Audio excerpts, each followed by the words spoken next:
How has the music industry changed since the 70s? I'll try to encapsulate it because it's changed in so many ways.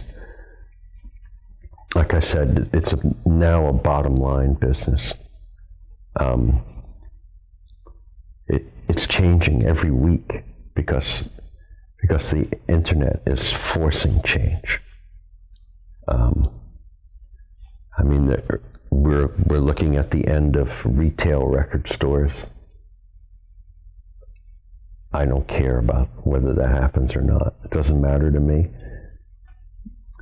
because they were gouging anyway, doubling the price of the record. Or you had predatory retailers who were selling some records at a loss just to put mom and pop record stores out of business. And they're still surviving, but soon they'll be gone too. And you have two major chains that censor the records that they put on the racks. Not good. And kids don't want to know about that. So, we're looking at online purchases of CDs being the way of the future completely. With these sites, Apple site and Sony site and Universal site. So that's where we're going. That's tomorrow.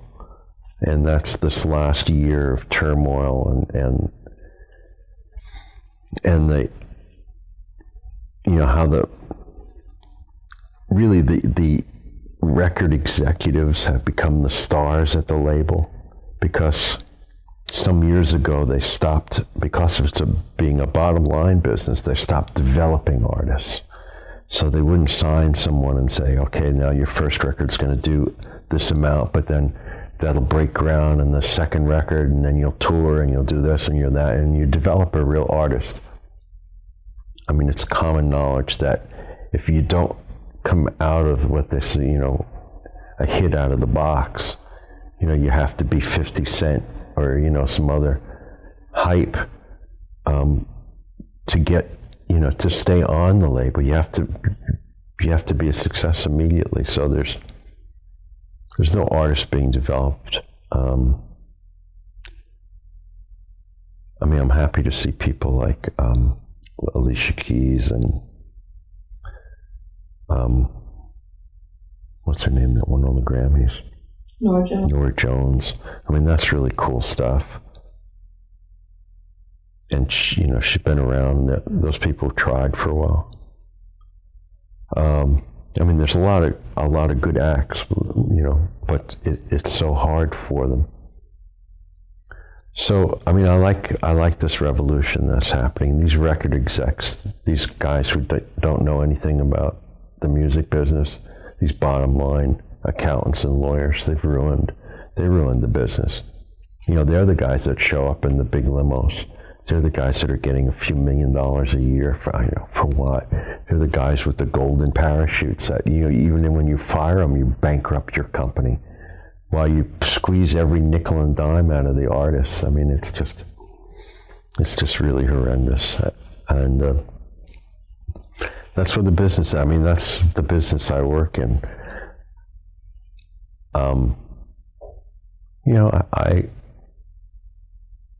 I've always stayed away from that part of it. I never took a job at a label, even though I was offered some pretty substantial salaries as vice president of this or that, or it probably would have been my demise. I'm still working, and I think relevant in this business, still producing big acts. Me and Kramer and Ezra, and we've been around over 30 years.